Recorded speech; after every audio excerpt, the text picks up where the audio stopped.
Again, from the People's Republic of California. Wow, February 15th, 16th.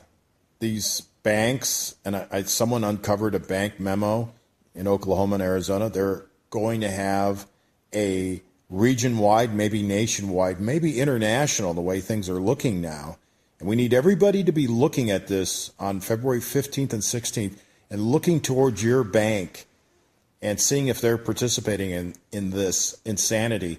They're going to have a quote-unquote disaster recovery drill.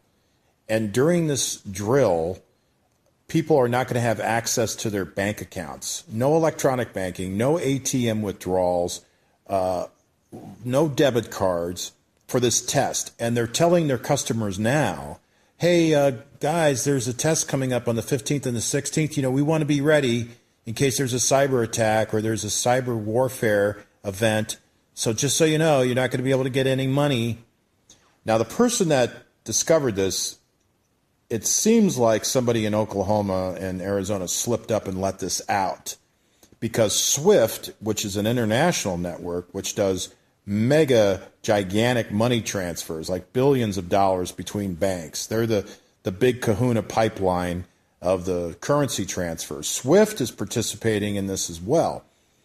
And there's also some banks in New Zealand that are participating in this. So something weird, it doesn't smell right on the 15th and the 16th. It smells a lot like grease. And if you remember, the government went in, froze all the accounts, went on bank holiday with everybody's money, and said, we're going to take 10% of your money and put it into the national debt. And turned out a few weeks went by and it was 40% of all their money. So anytime a bank says you can't have access to your money, I get worried, and I think we need to be vigilant, and we can overreact and maybe be blamed that we're overzealous and militant about our money, but you're damn Service right. disruption notice, and I'll read it to you. Recent national disasters such as the Moore tornado, flooding in Colorado, and Hurricane Sandy have demonstrated to all of us in the banking industry the need to be prepared for unforeseen events.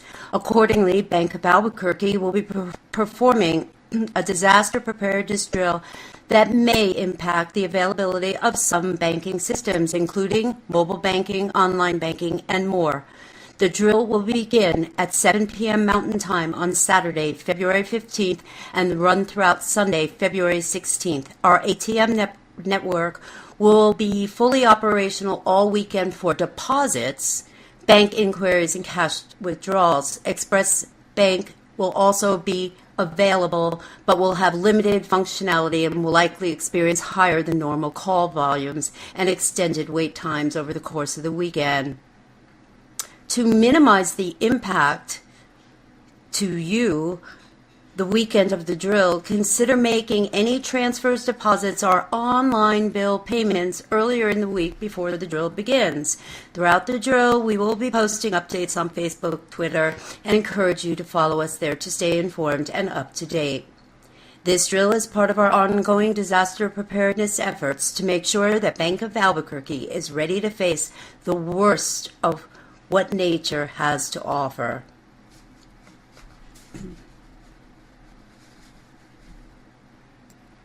Bank of Albuquerque is a subsidiary of the Bank of Oklahoma, as well as other small local banks in the Southwest. And if you go to Bank of Oklahoma website, you see the drill posted right here for February 15th and 16th. I'd also found posts on various other blog sites involving other banks involved, but these posts have been taken down and the URL page could not be found. It may or may not be relevant, but the Reserve Bank of New Zealand is also running a drill, a maintenance window drill, on these same dates. And it says the maintenance window occurs on Saturday or Sunday and covers the work to the network, SWIFT, power, building, etc. SWIFT, the international banking facility used by the global currency. News all this month, and now February 15th and 16th, the banks are running a cyber preparedness drill, or is it setting the stage for another false flag? If any of you out there have received notifications from your bank of these banking preparedness drills, please post them in the comments section of this video.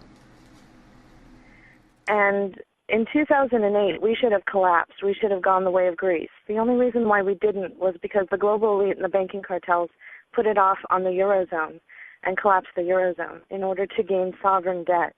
Sovereign debt is when you actually own the physical land. You don't just own the buildings. You don't just own the people and the money. They're extracting wealth so that the only thing that the governments will have left to give them is the actual land that they own. While they're doing this, they're amassing this wealth in order to redirect it toward martial law endeavor, and not just in America, but globally. They want to lock down every country and force us into global governance, eventually force us into a global reserve currency that is like the Bancor that the IMF has been pushing. So in 2008, when Hank Paulson went to the Congress and said that they had to bail out the banks for $700 billion or martial law would be declared, they weren't lying. They went ahead and passed that, and they gave this money to the Chinese. But the Chinese, since then, have been backing their currency, their fiat currency, in gold. And China's been doing this, India's been doing this, and Russia's been doing this. Media or otherwise, you have 72 hours. Why don't you repeat that? Help people understand what that means.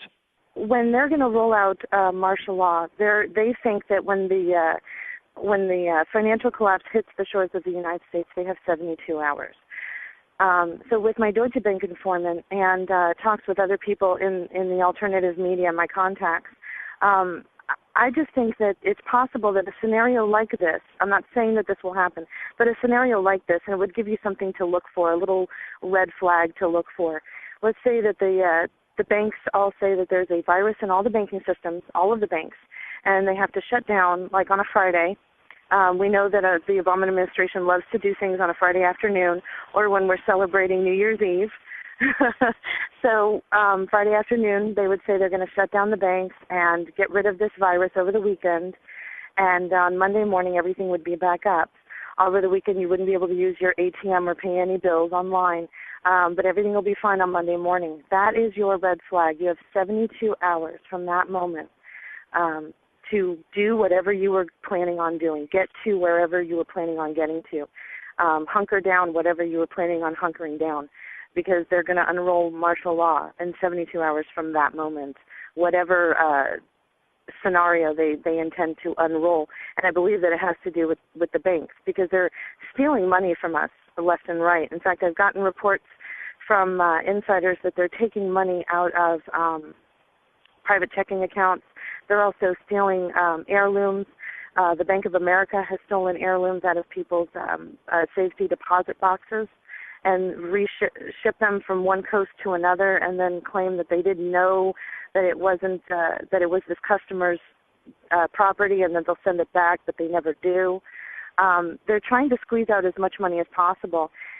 And with MF Global and John Corzine, that was a beta test to see if they could take secured customer funds and get away with it, and they did. They're coming for our private checking accounts next. They're looking for as much money as they can to fund this not only domestic but global police state. So like I said, if you hear of anything with the banking industry, and I personally think it might be a false flag with an internet virus or a virus in the banking system as far as their computers go, then you have 72 hours from that time to go ahead and do what you were planning on doing. If you go back in history, the reason why we went after Gaddafi was because he was presenting the dinar, which was a gold-backed currency that he was getting together with other countries like in Africa. He was going to subvert the global reserve currency, which is the U.S. dollar, and destroy its complete value by backing it with gold, because the central bankers haven't dealt in gold since 1934. So in order to avoid all of this, the central bankers are going after Iran right now, and that's what this war is about, to try and stop India and China and Russia from buying Iranian oil with gold. Because if they destroy the global reserve currency, which is the U.S. dollar, then what we're going to have is we're going to wake up one morning and we're going to be like Greece in cities, and then go ahead and locking it down and seeing how it works, kind of like a war game. One thing I forgot to mention was through the Deutsche Bank informant, I was alerted to the idea that they're going to possibly create like an internet virus that would attack the banking system. You know, like they're using Flame and Susnet. And there's a new cousin of these two that is going around Iran. Mm-hmm. And what they would do was, on a Friday afternoon, they would say, well, we have to shut down the banking system because there's a virus in all the banks. You won't be able to use your ATMs over the weekend, but on Monday morning you'll be fine.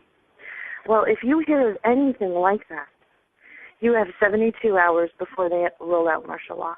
So wait a minute, Suzanne, you're saying that if you see anything like that in the news media or otherwise, you have 72 hours? Why don't you repeat that, help people understand what that means?